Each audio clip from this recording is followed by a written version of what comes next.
Ini kita akan mempersiapkan hati kita kepada Tuhan, tetapi sebelumnya kita akan melihat informasi gereja sepekan.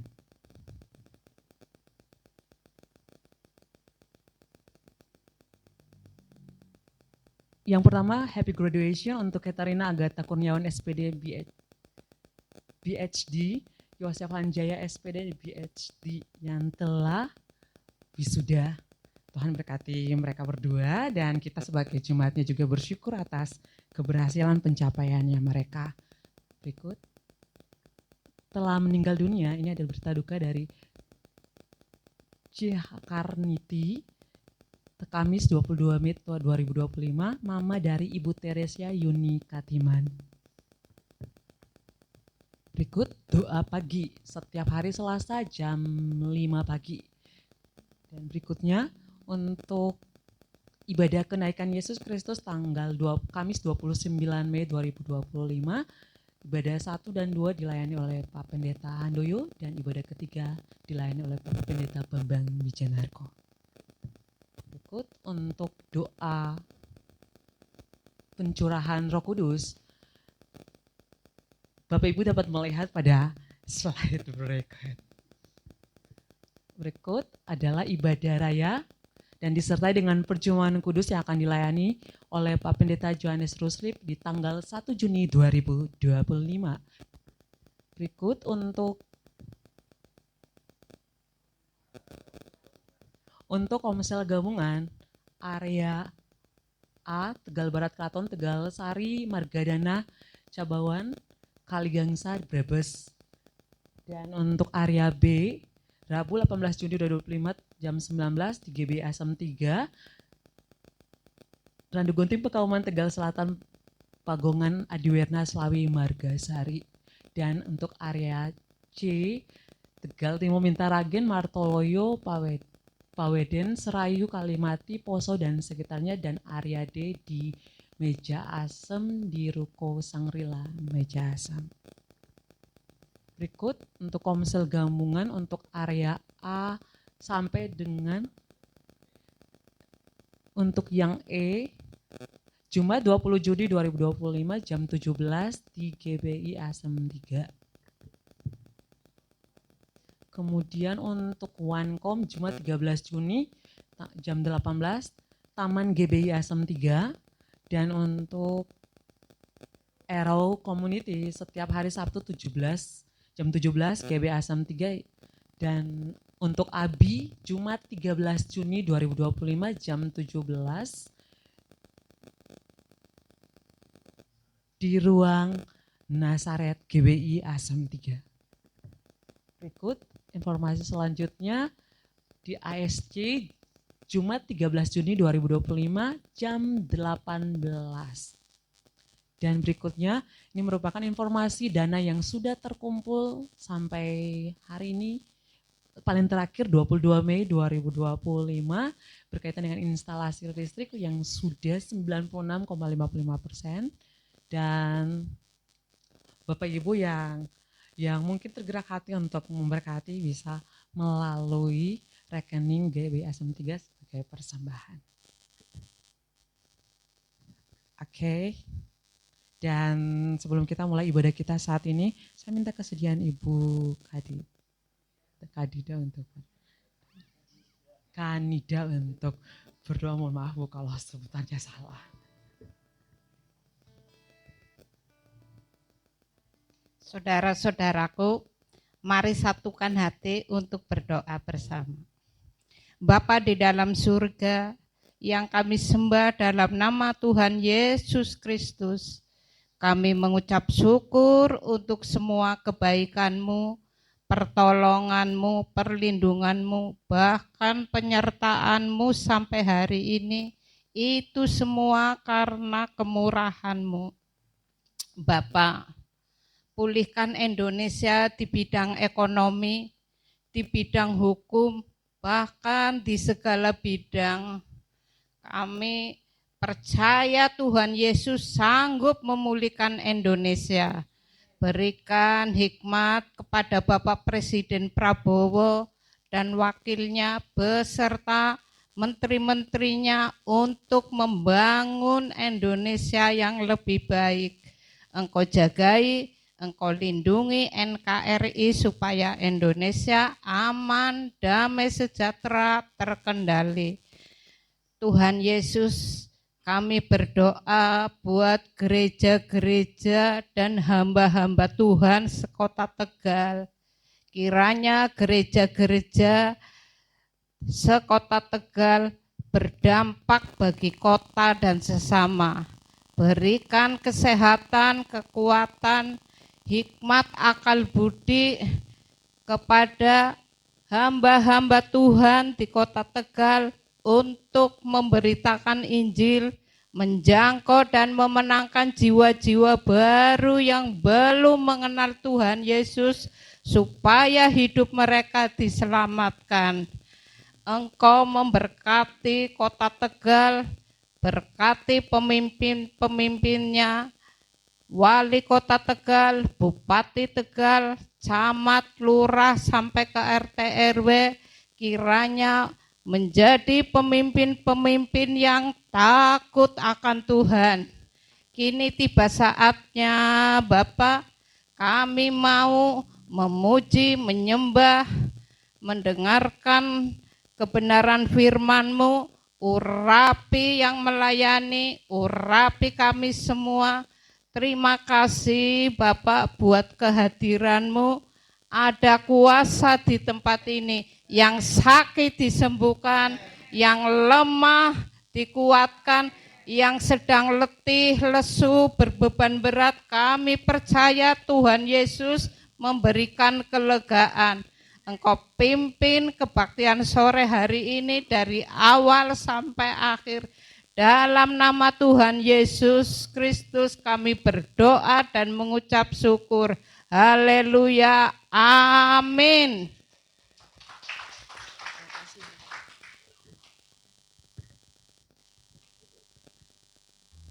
Gimana Bapak Ibu? Sudah siap untuk memuji dan memuliakan Tuhan? Kalau siap berarti yang semangat dong. Mungkin ya kita di sini lintas generasi, tapi tidak menutup kemungkinan bahwa walaupun kita usia udah tua, tetapi semangat kita untuk Tuhan tidak boleh luntur. Kita harus, karena satu yang pribadi yaitu Tuhan Yesus yang selalu akan menyertai kita. Terus saya mengundang semua bangkit berdiri dan kita sama-sama angkat pujian Kaus 1, 2, 3. Kita bukan berhitung ya, tapi Kaus 1, 2, 3.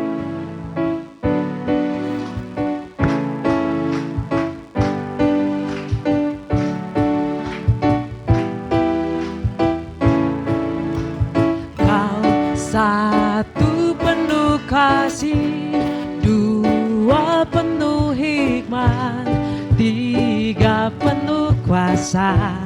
Kau mulia, kau ada waktu suka, ada waktu duka. Kau setia dan selalu bersamaku. Senyum membuatku tertawa, membuatku bahagia. Katakan, Yesus kaulah sahabat, selalu hadir setiap saat. Hatiku bergembira bersamamu Yesusku. Kanan kiri ke depan, mari semua bernyanyi, bergembira, sukacitaku dalam Kristus. Sama-sama katakan dengan iman. Kau satu penuh kasih,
hadir setiap saat.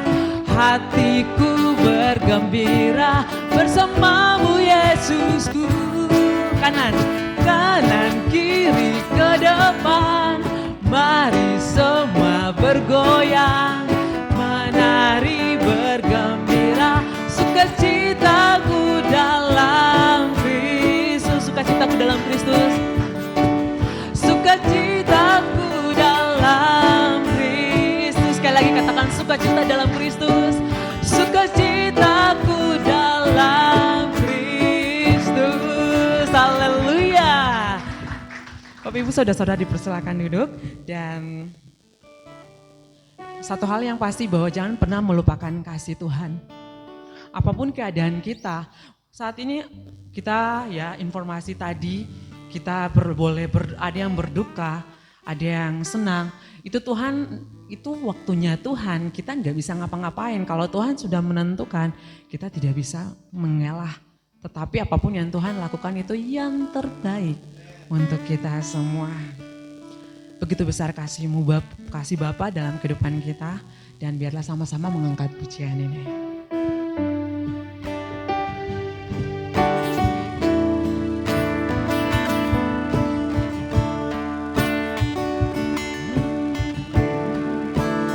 Begitu besar kasih-Mu Bapa, Kau berikan anak-Mu yang tunggal.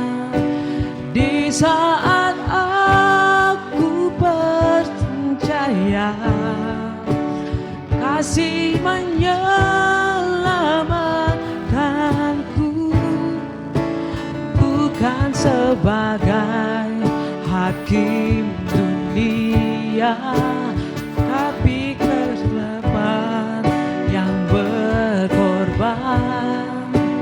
Untuk diriku Kau tebusku, kasih-Mu menyelamatkanku. Ingat kasih-Nya yang mengubah hidupku, ingat kasih-Nya yang selalu ada. Kasih Yesus bagiku.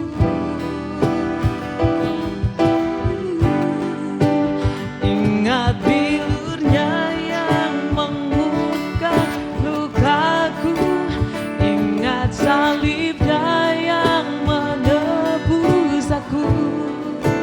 Kasih Yesus bagiku. Mari sama-sama katakan dengan iman pujian ini. Begitu besar kasih-Mu Bapa, Kau berikan anak-Mu yang tunggal. Di saat aku percaya kasih menyelamatkanku, bukan sebagai hakim dunia, tapi penyelamat yang berkorban. Untuk diriku Kau tebusku, kasih-Mu menyelamatkanku. Ingat kasih-Nya yang mengubah hidupku, ingat kasih-Nya yang selalu ada.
bilurnya yang sembuhkan lukaku, ingat salibnya yang menebus aku.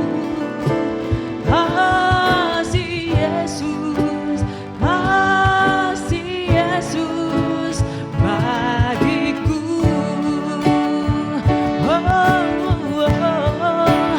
Ingat kasih-Nya yang mengubah hidupku, ingat kasih-Nya yang sembilan. Kasih Yesus, kasih Yesus bagiku. Ingat bilurnya yang sembuhkan lukaku, ingat salibnya yang menebus aku. Kasih Yesus, kasih Yesus bagiku. Kasih Yesus, kasih Yesus, kasih Yesus bagiku. Sekali lagi katakan kasih Yesus, kasih Yesus, kasih Yesus bagiku.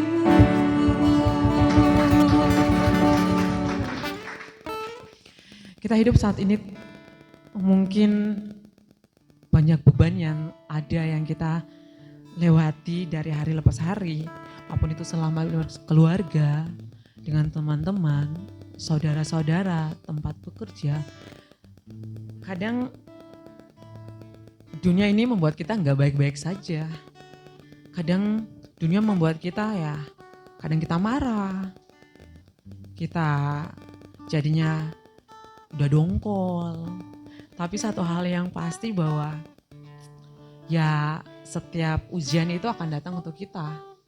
Dan ujian itu untuk kita mau naik level. Kalau kita mau naik level, harus sungguh-sungguh sama Tuhan. Gak bisa main-main dong Bapak Ibu. Kalau kita tahu bahwa kita ada dan hampir detik ini, semua karena penyertaan Tuhan. Kita boleh sehat, semua karena Tuhan. Karena satu hal yang pasti, bahwa Tuhan baik bagi kehidupan kita semua.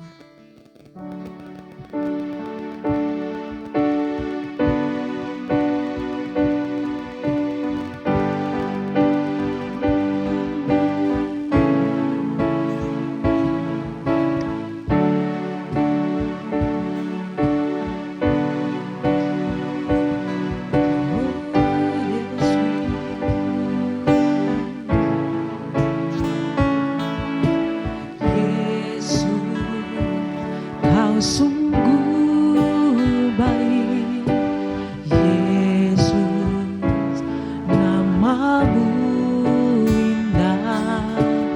Yesus, ku cinta Kau selalu, ku tinggikan, ku agungkan selamanya. Sama-sama katakan, Yesus, Kau sungguh baik. Yesus, nama-Mu indah. Yesus, ku cinta Kau selalu, ku tinggikan, ku agungkan selamanya.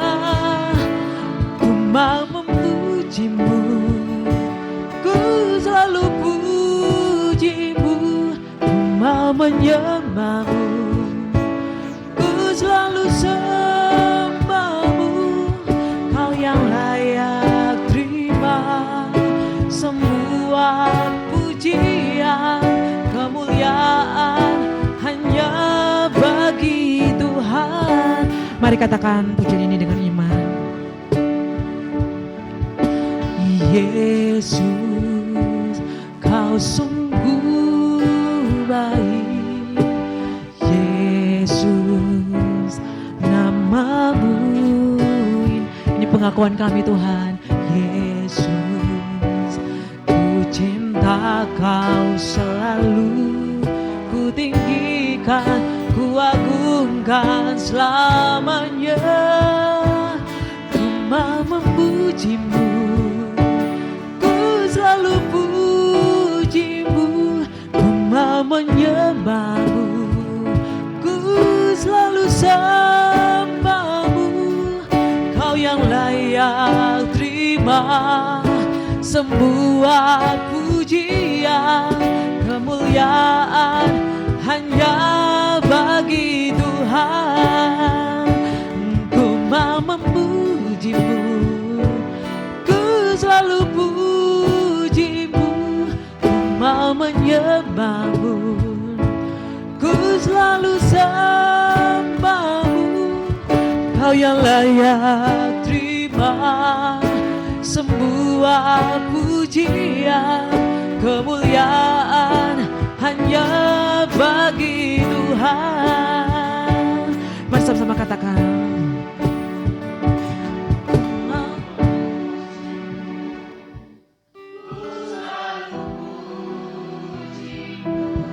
Ku mau menyembahmu, ku selalu sembahmu. Kau yang layak terima semua pujian, kemuliaan hanya bagi Tuhan. Sekali lagi katakan. Ku mau memujimu, ku selalu pujimu, ku mau menyembahmu, ku selalu sembahmu. Kau yang layak terima semua pujian, kemuliaan hanya bagi Tuhan. Saya mengundang semua bangkit berdiri. Ku mau memujimu, ku selalu pujimu, ku mau menyembahmu, ku selalu sembahmu.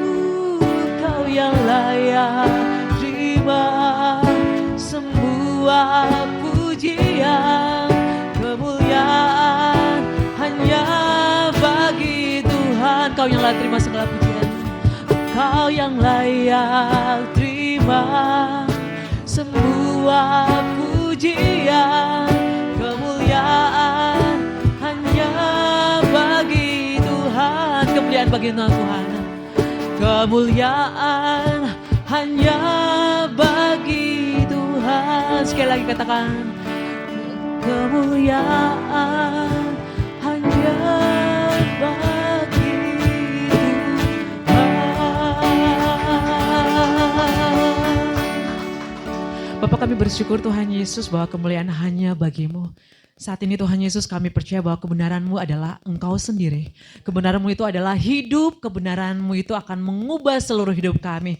Di saat ini Tuhan Yesus, kami semua anak-anak-Mu Tuhan Yesus rindu untuk mendengar kebenaran firman-Mu. Bukan saja mendengar, tetapi kami mau melakukannya dalam kehidupan kami. Roh Kudus ambil alih dalam seluruh hidup kami. Roh Kudus urapi hamba-Mu yang akan menyampaikan kebenaran firman-Mu bagi kami. Agar setiap benih kebenaran firman Tuhan akan jatuh di tanah hati kami yang paling benar, di atas kebenaran yang paling benar Tuhan. Kami percaya sungguh Tuhan Yesus, Engkau bertata di dalam kehidupan kami, bertata dalam setiap firman-Mu Tuhan yang akan disampaikan bagi kami. Kami percaya sungguh, kami tadi datang di rumah kami, sampai di tempat ini kami mau pulang sesuatu yang terbaik daripada-Mu Tuhan. Dan kami semua anak-anak-Mu sudah siap untuk mendengar apa kata kebenaran firman Tuhan, dan sama-sama katakan haleluya. Amin. Silakan duduk Bapak Ibu. Shalom. Ya, senang sekali berjumpa dengan Bapak Ibu semua. Kita ada di minggu terakhir dengan tema Strong Evangelism. Ya, kekuatan penginjilan, Saudara ya. Gereja yang kuat adalah gereja yang kuat di dalam penginjilan. Nah, saudaraku yang kekasih,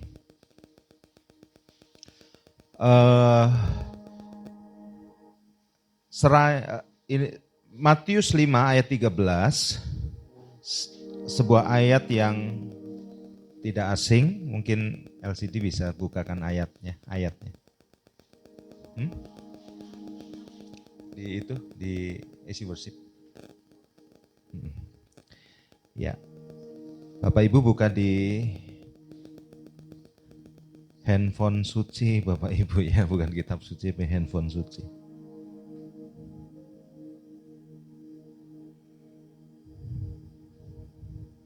Matius 5 ayat 13, kita baca sama-sama ya. 2, 3. Kamu adalah garam dunia.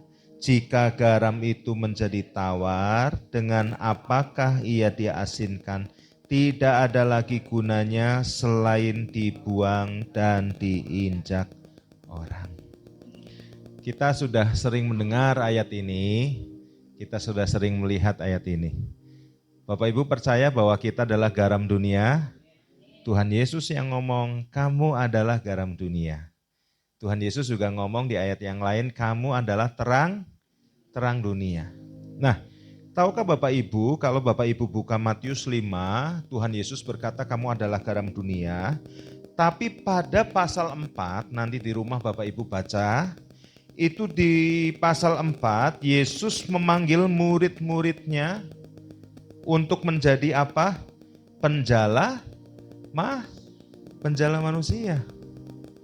Yang tadinya mereka adalah penjala ikan, Petrus dan kawan-kawan, lalu Tuhan berkata, ikutlah aku, kamu akan kujadikan penjala manusia. Bapak Ibu, Tuhan tidak memanggil murid-muridnya itu dalam keadaan murid-murid yang pintar luar biasa ya. Yohanes salah satu murid yang pintar. Tapi seperti Petrus, Yakobus, itu mereka adalah nelayan. Nah, nelayan itu pekerjaan yang rendah. Sebetulnya memang pekerjaan yang paling rendah ada sih gembala.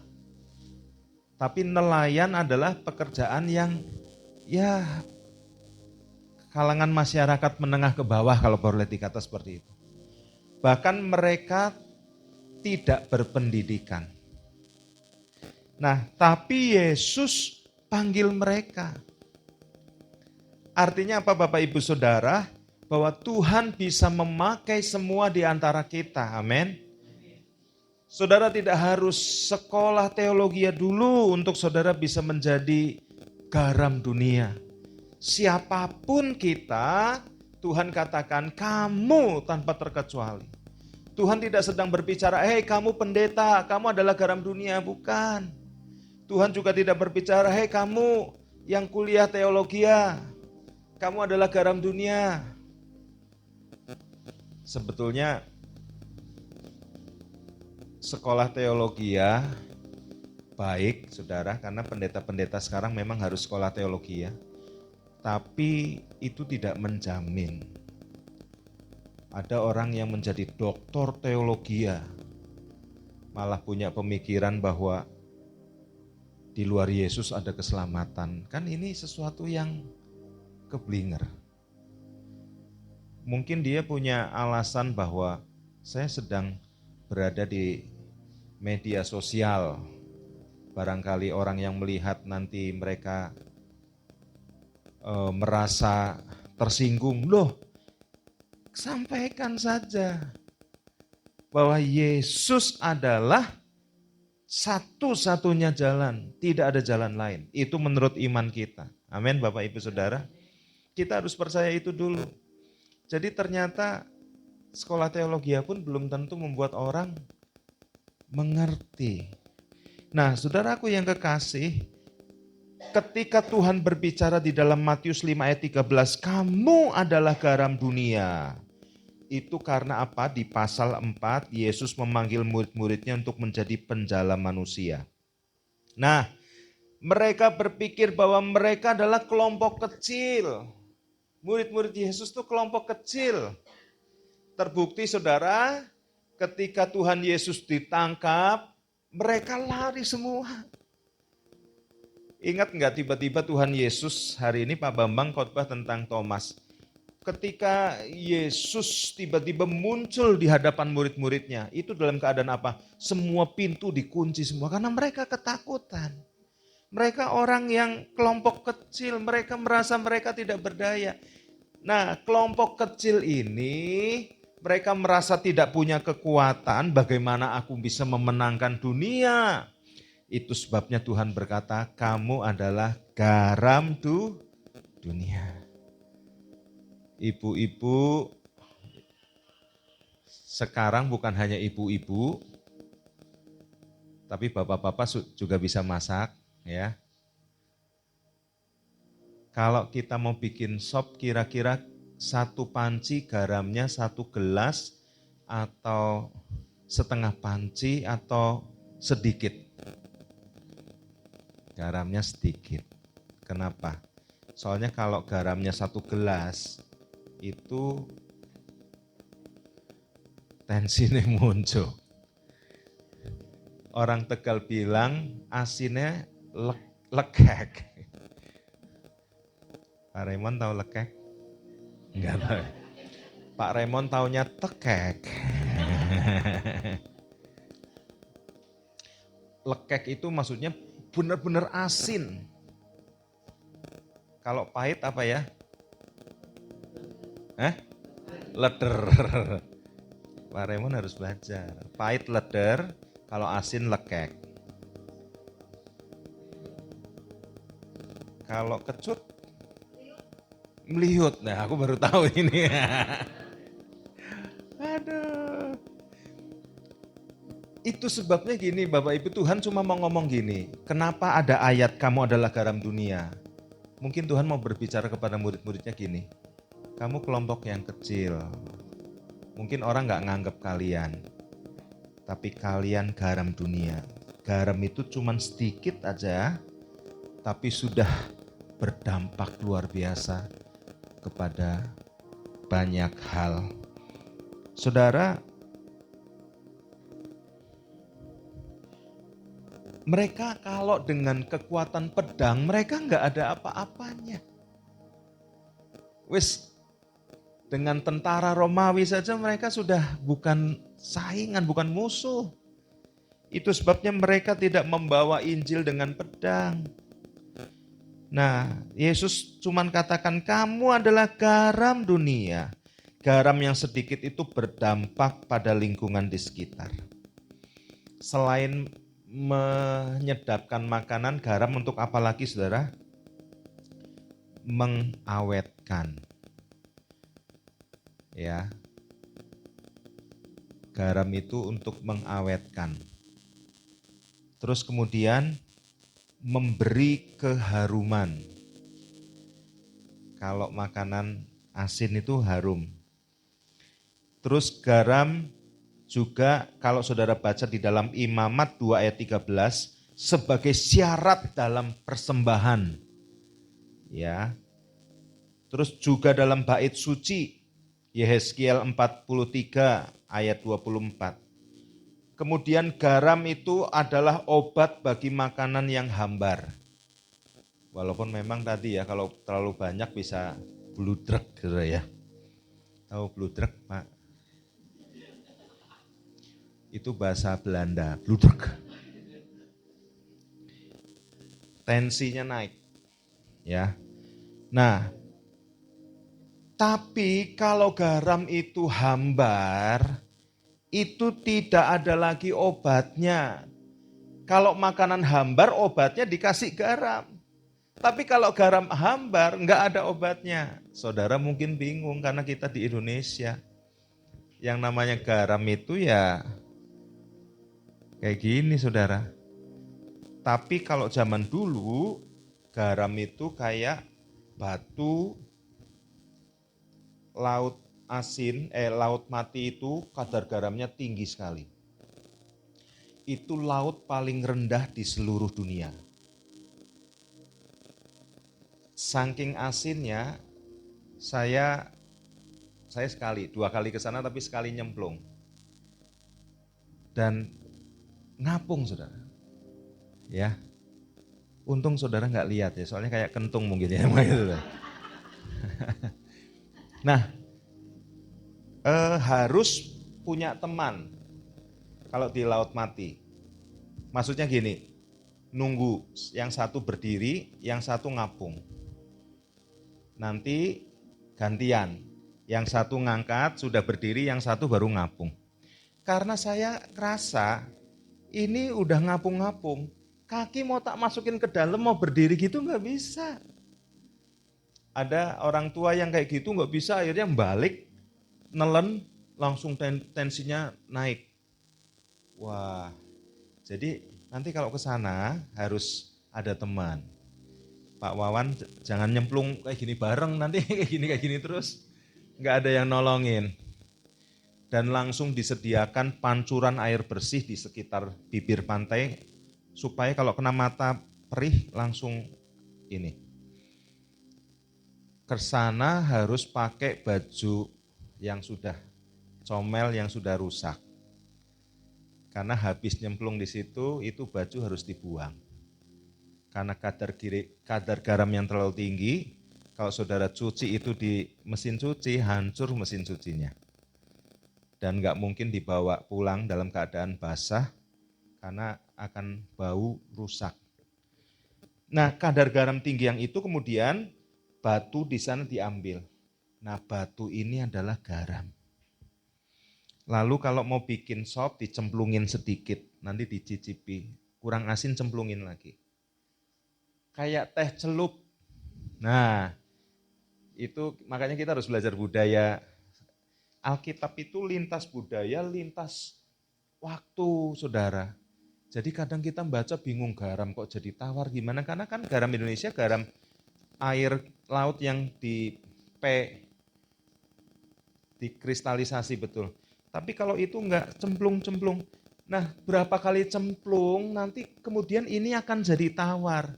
Nah kalau sudah jadi tawar enggak ada gunanya lagi selain diinjak-injak orang. Gitu saudara. Jadi garam itu punya pengaruh yang luar biasa. Menjadi berkat bagi orang lain, bahkan mereka yang tidak mengenal kebenaran. Puji Tuhan, Tuhan tidak selalu melihat hal yang besar. Ingat waktu Musa ditanya, apa yang ada padamu? Musa nunjukin apa saudara? Tongkat. Aduh, tongkat paling apa sih? Cuman kayu kayak gitu saja. Tapi di tangan Tuhan tongkat itu jadi luar biasa. Tuhan ngomong lempar jadi ular. Tangkap ekornya, ditangkap ekornya jadi tongkat lagi. Apa yang ada pada kita? Mungkin kita merasa kita kecil, kita nggak bisa apa-apa. Tapi Tuhan suka dengan hal-hal yang seperti ini. Yang bagi orang lain diremehkan, tapi Tuhan bisa pakai menjadi luar biasa.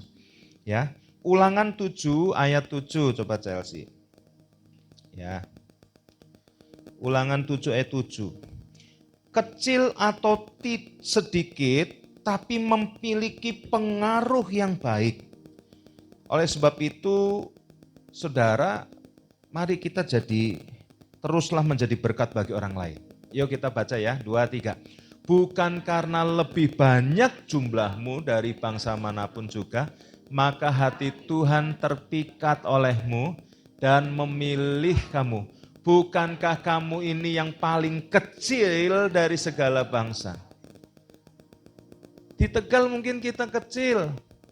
Waktu wali kota berkata kepada saya, hadirkan 5.000 sampai 10.000 orang Kristen. Saya mikir, satu gereja saja, GBI, mungkin GBI terbesar kedua ya. GBI saja jumlahnya paling kalau kumpul semua berapa itu kalau pas Natal itu? 1.500 ada om, 1.500-an dengan api dan lain sebagainya. Mahanaim oke, kalikan 2 lah, Mahanaim bisa 3.000. Paling berapa? Terus gereja-gereja yang kecil berapa? Wah, suruh ngumpulin segitu banyaknya, kan kadang kita bingung. Tapi ini loh Tuhan ngomong, bukan karena jumlahmu banyak. dari bangsa manapun juga, maka hati Tuhan terpikat olehmu. Tuhan terpikat oleh Israel bukan karena mereka bangsa yang besar, bukan. Tuhan terpikat oleh bangsa Israel, memilih bangsa Israel bukan karena bangsa Israel adalah bangsa yang luar biasa. Kalau mereka hari ini menjadi luar biasa itu karena Tuhan. Amin, Bapak Ibu Saudara. Mereka kecil. Pertama kali mereka didirikan itu tahun 45, 47, 14 Mei yang lalu. 14 Mei kan ulang tahun sama kayak ulang tahunnya Om John. 14 Mei. Lalu mereka menjadi satu bangsa. Setelah sekian ribu tahun terhapus dari peta.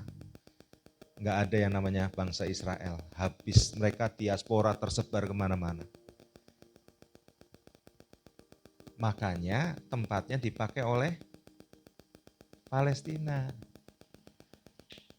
Jadi Palestina itu ya gimana ya? Palestina itu merasa bahwa oke, aku sudah menempati tanah ini sudah ribuan tahun, tapi kalau dilihat dari sejarah itu punya Israel. Gitu. Jadi mana yang benar?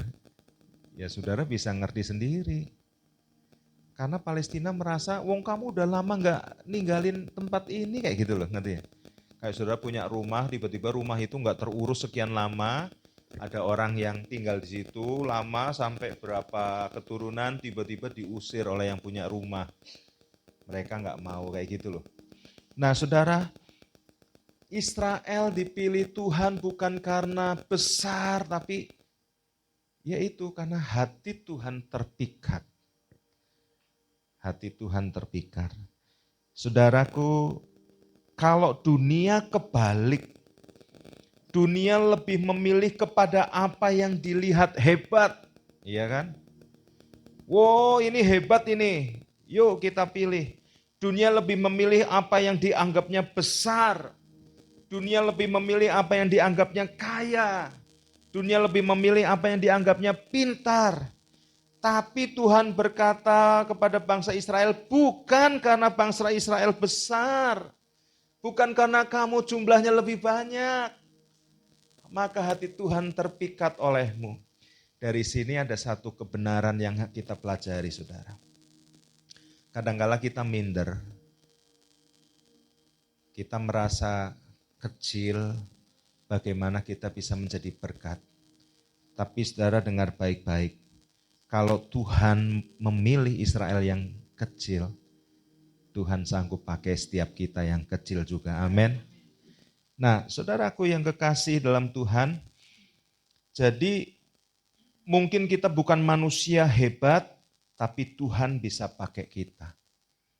Saya menyambung apa yang disampaikan oleh Pak Bambang pagi hari ini.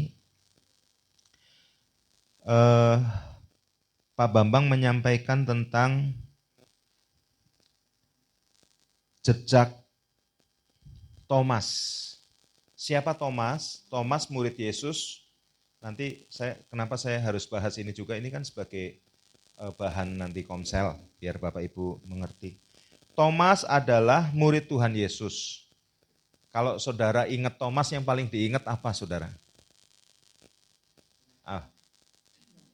Kalau yang menyangkal itu Petrus.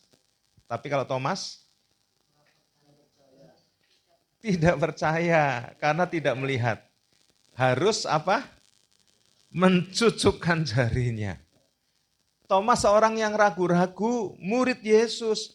Sedangkan murid yang lain, Yesus sudah bangkit. Tapi Thomas ragu-ragu, masa sih? Ya, Thomas orangnya sama kayak Petrus juga meledak-ledak. Waktu Yesus, nanti saudara pelajari ya, waktu Yesus gini. Lazarus sudah mati. Lalu Yesus menunda selama 2 hari kalau nggak salah. Setelah itu Yesus ngomong Lazarus tertidur. Tapi terus akhirnya ngomong maksud tertidur adalah Lazarus mati. Lalu kemudian mari kita ke sana. Nah, sebelumnya Yesus dan rombongan itu mau dilempari batu di daerah sana. Makanya Thomas jawab, ayo ke sana yuk, supaya kita mati sekalian. Kayak gitu, intinya kayak gitu saudara. Thomas orang yang meledak-ledak. Dan jelas Thomas ragu-ragu. Bukan tidak percaya tapi dia ragu-ragu. Setelah dia mencucukkan jarinya, maka Thomas berkata, ya Yesus Tuhan, aku percaya. Lalu Yesus berkata, berbahagialah orang yang tidak melihat namun percaya.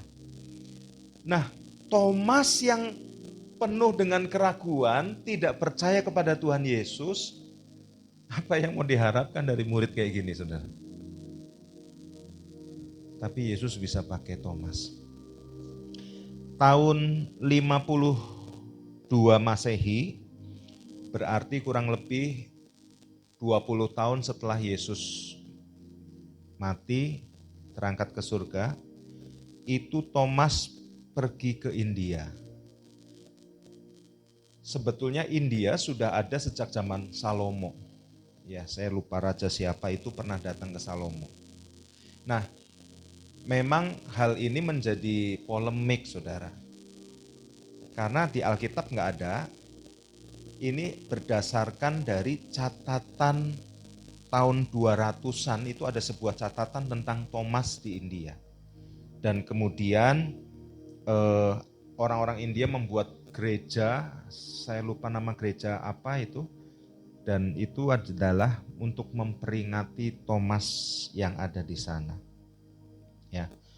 Thomas seorang yang ragu-ragu, tapi kemudian Tuhan panggil Thomas untuk menyebarkan Injil sampai ke India.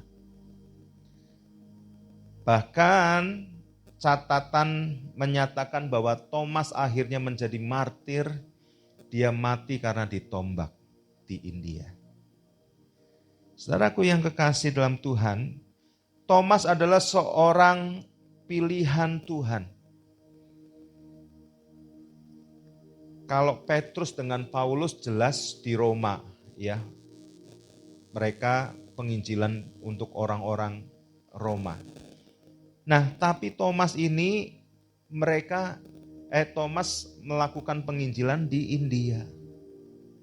Ya. Thomas seorang yang responsif, tadi saya katakan Yohanes 11 ayat 16. Dia disebut Didimus. Nah, ini yang tadi saya katakan Yohanes 11 ayat 16. Marilah kita pergi juga untuk mati bersama-sama dengan dia. Kisah Lazarus ini. Marilah kita pergi untuk mati. Thomas seorang yang kritis. Kata Thomas kepada Tuhan Yesus, Tuhan kami tidak tahu kemana engkau pergi, jadi bagaimana kami tahu jalan ke situ? Itu pertanyaan Thomas. Thomas seorang yang berpikir dengan logika. Saudara bisa baca dalam Yohanes 20 ayat 24 sampai 28. Thomas seorang yang giat berkomunikasi. Di pantai itu berkumpullah Simon Petrus, Thomas yang disebut Didimus, Nathanael dari Kana, anak-anak Zebedius, dan 2 orang murid yang lainnya. Thomas menantikan Roh Kudus, Kisah Para Rasul 1 ayat 13. Setelah mereka tiba di kota, naiklah mereka ke ruang atas, tempat mereka menumpang. Mereka itu ialah Petrus, Yohanes, Yakobus, Andreas, Filipus, Thomas, Bartomeus, Matius, Yakobus bin Alfeus, dan Simon orang Zelot, dan Yudas bin Yakobus. Jadi Thomas adalah orang-orang yang disebutkan tadi. Nah, tapi setelah dia menerima baptisan Roh Kudus, sama seperti Petrus yang tadinya menyangkal. Tapi tiba-tiba Petrus di hadapan 3.000 orang khotbah luar biasa. Dan sampai 3.000 orang minta dibaptis. Itu baptisan terbesar yang pernah ada. Terjadi banyak perubahan dalam diri Thomas. Thomas mengalami percaya Yesus. Yang tadinya ragu-ragu harus mencucukkan jarinya. Tiba-tiba dia menjadi orang yang percaya kepada Tuhan Yesus. Bahkan karena percayanya akhirnya Thomas menjadi martir dia mati ditombak. Saudaraku yang kekasih, hari ini apa yang menjadi penghalang untuk kita merasa nggak bisa menginjil? Kalau kita merasa kita orang kecil, kita orang yang minoritas, dengar baik-baik. Tuhan bilang kamu adalah garam dunia. Tuhan gak butuh hal yang besar untuk menggarami, tapi hanya secuil saja. Kalau kita merasa kita orang yang punya kelemahan sama seperti Thomas, orang yang punya kelemahan, tapi ternyata Tuhan bisa pakai Thomas. Saya percaya Tuhan juga bisa pakai Bapak, Ibu, Saudara semua. Amin. Nah, mungkin apa yang bisa kita lakukan, saya ambil contoh ya, ini poin yang terakhir saya. Ayub 2 ayat 13. Bisa Chelsea, Ayub 2 ayat 13. Lalu mereka duduk bersama-sama dia di tanah. Mereka itu sahabat-sahabat Ayub duduk bersama Ayub di tanah selama berapa? 7 hari 7 malam duduk di tanah. Ayo baca selanjutnya. Seorang pun tidak mengucapkan sepatah kata kepadanya, karena mereka melihat bahwa sangat berat. Mungkin saudara nggak pandai ngomong, tapi barangkali saudara hanya punya empati. Bahkan kadangkala kepada orang yang sedang menderita, kita memang harus nggak usah banyak ngomong. Apalagi kita ngomong, kenapa Pak Raymond? Saya gini-gini, Pak Raymond sih salah itu, harusnya gini-gini. Wah, dia nggak bakal terima kita. Karena kita seolah-olah menggurui, menghakimi. Orang yang mengalami masalah, mereka hanya butuh apa? Support. Yang dilakukan teman-teman ini apa, saudara? Cuman duduk. Saudara bayangin aja, duduk bersama-sama dia di tanah.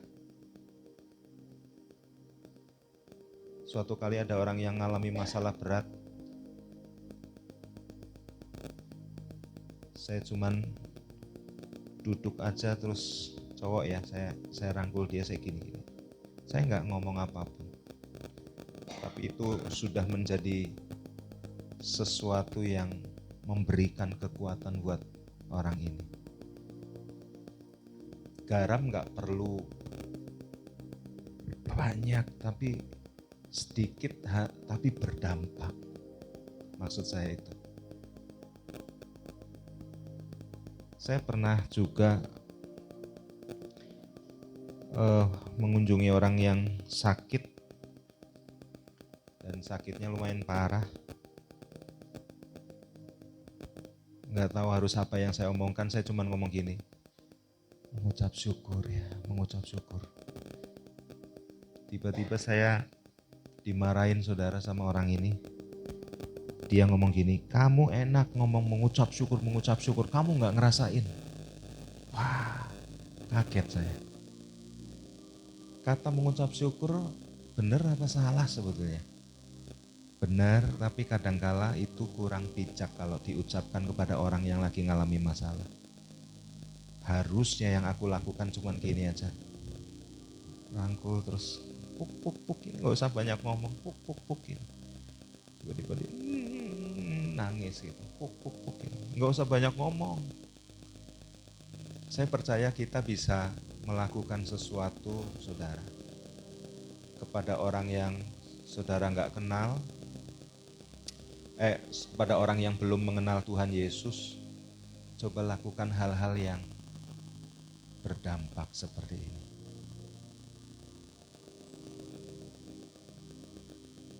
Berikan suatu perhatian, berikan sesuatu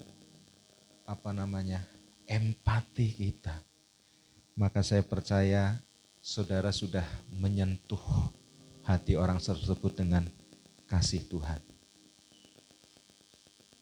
Terus terang saya lagi sedikit tertekan karena berulang kali nih Pak Dedion, ayo Natalan di Pancasila. Ini bukan hal yang mudah. Tapi saya berpikir begini, kenapa tidak kita lakukan kalau ini akhirnya menjadi berkat bagi kota? Kalau Natalan ini nanti sampai viral kemana-mana, nyanyian pujian dinyanyikan di tengah jalan Pancasila, maka hal ini akan menaikkan toleransi umat beragama di Kota Tegal, dan itu sesuatu yang baik. Jadi saudara doakan terus, dalam waktu dekat ini saya harus ketemu dengan beberapa pembesar, Kepala Kesbangpol, Kepala Kemenak, Ketua FKUP dan lain sebagainya. Saya akan libatkan mereka dalam panitia. Jadi ini sudah bukan lagi menjadi Natal Bamak atau Natal Katolik, tapi ini sudah menjadi Natal Kota Tegal. Langsung pelindungnya Wali Kota Tegal. Karena Wali Kota sudah ngomong, paling semua kritikan nanti tertuju pada saya. Ngomong di depan saya kayak gitu Wali Kotanya. Enggak apa-apa, semua paling akan tertuju pada saya. Luar biasa. Nah, saudara dukung doa terus. Apa yang bisa kita lakukan sebagai jemaat Tuhan? Ini saatnya kita menyatakan iman kita. Ada banyak orang yang mereka nggak ngerti. Saya baru dikirimi video tadi, nggak tahu di mana itu di jalan. Mereka nyanyi ku menang bersama Yesus di jalan. Mereka naik mobil, iring-iringan orang jalan di kota. Saya nggak sampai selesai tadi pas berangkat saya baru lihat. Hari ini kita harus menyatakan iman kita. Amin Bapak Ibu Saudara. Yesus sudah mau datang. Saudara, saya menyampaikan pesannya Om John. Kalau hari-hari ini katanya mau ada COVID lagi, ya kita nggak tahu kebenarannya, tapi ya kita berjaga-jaga. Jadi kalau saudara nanti pas gajian atau punya uang, sisihkan buat beli masker. Soalnya bisa kemungkinan masker harganya akan melonjak sama kayak dulu lagi. Tapi kalau misalnya tidak terjadi ya puji Tuhan, bersyukur ya. Paling enggak masker itu masih bisa kita pakai kapan-kapan gitu. Saya kira itu, mari kita bangkit berdiri bersama-sama.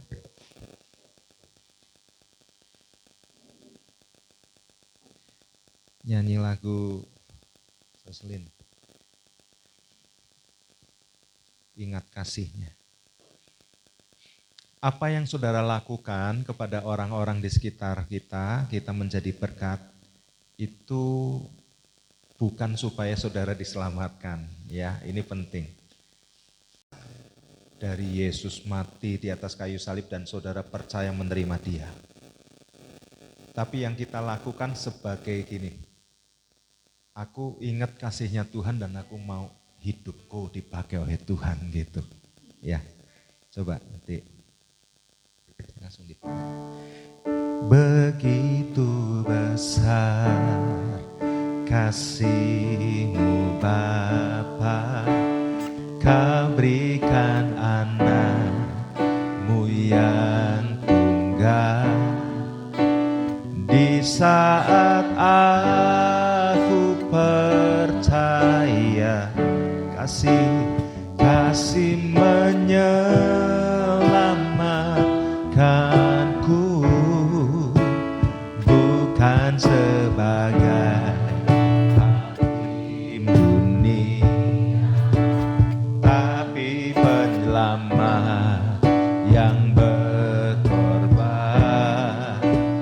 untuk diriku, tebusku. Kasih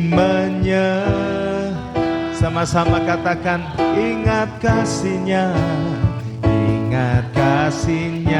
yang mengubah hidupku, ingat kasihnya yang selalu ada. Kasih Yesus kasih Yesus bagiku. Ingat bilurnya yang sembuhkan lukaku. Ingat salibnya yang menebus aku. Kasih Yesus bagiku. Saya percaya Tuhan punya kebaikan dalam setiap kehidupan kita semua, amin. Saya melihat paling tidak ada 2 saudara kita yang dinyatakan terbebas dari kanker, Cik Hesti dan Om Atang. Ya, kita tepuk tangan buat Tuhan yang baik. Ada juga yang beberapa saudara yang mengalami mujizat-mujizat yang lain. Ibu Har juga mengalami disembuhkan dari jantung, ya sakit jantung dan lain sebagainya. Itu semua karena kasih Tuhan. Saudara, kita tidak akan pernah bisa membalas kasih Tuhan. Mau balas pakai apa, saudara? Kalau bukan kita berikan hidup kita kepada Tuhan sebagai, pakai aku Tuhan sebagai alatmu. Saudara yang sudah disembuhkan kok kesaksian kepada orang lain. Aku dulu dinyatakan kanker, tapi Tuhan sembuhkan aku. Aku percaya kamu juga bisa disembuhkan. Kasih topangan untuk saudara-saudara kita yang lain.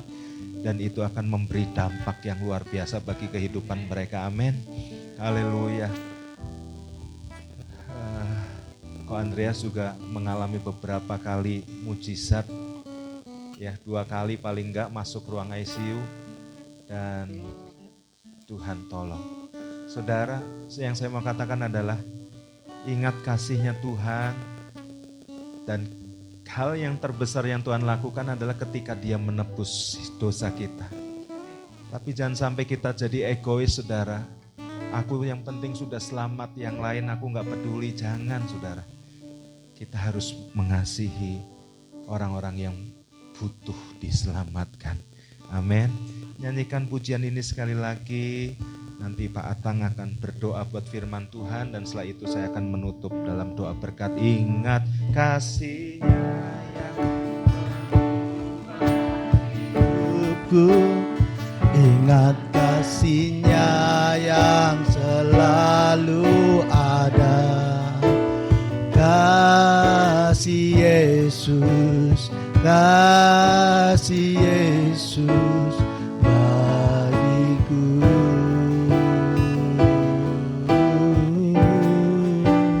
Ingat bilurnya yang menemukan lukaku. Ingat salibnya yang menebus aku.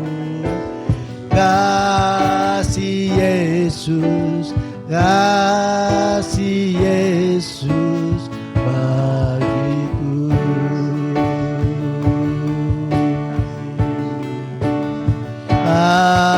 Kasih Yesus bagiku.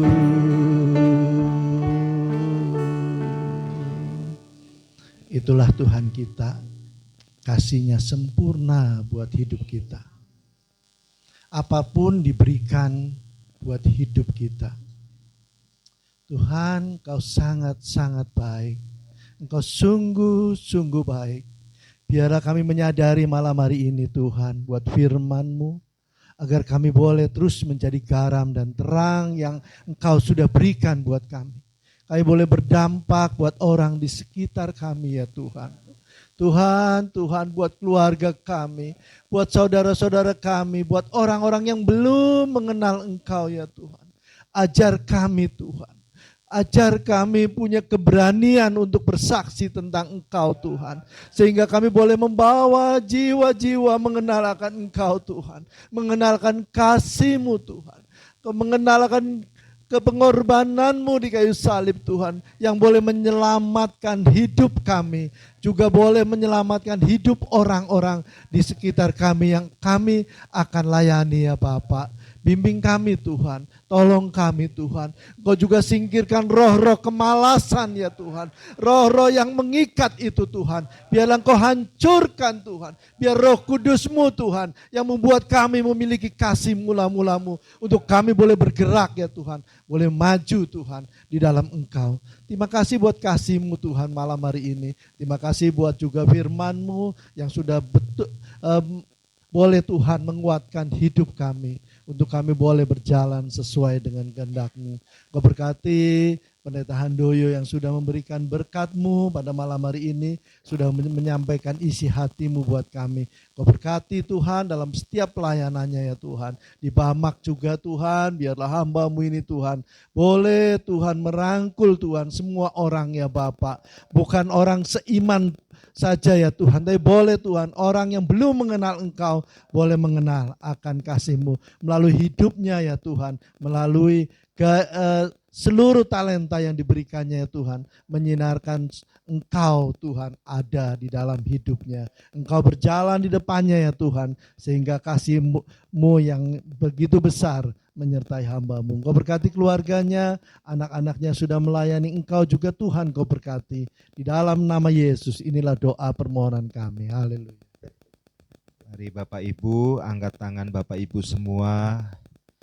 Seperti yang firman Tuhan malam ini katakan, kamu adalah garam dunia. Percayalah bahwa Tuhan yang memampukan Bapak Ibu Saudara untuk menjadi berkat bagi orang-orang yang ada di sekitar Bapak Ibu Saudara, untuk membawa keharuman, untuk membawa sesuatu yang menyegarkan, yang menyehatkan bagi orang-orang yang ada di sekitar kita. Dan terlebih daripada itu untuk membawa mereka kepada keselamatan Yesus. Kepada keselamatan Yesus adalah Tuhan. Terima kasih. Saudaraku, sebelum pulang terimalah berkat dari Allah Bapa, kasih sayang dari Tuhan Yesus, dan persekutuan bersama dengan Roh Kudus. Sekarang sampai selama-lamanya, persekutuan bersama dengan Roh Kudus yang memampukan kita untuk menjadi berkat bagi banyak orang. Terimalah berkat ini dalam nama Tuhan Yesus. Haleluya. Amin. Silakan duduk. Kita akan foto bersama. Nanti Celo silakan moto.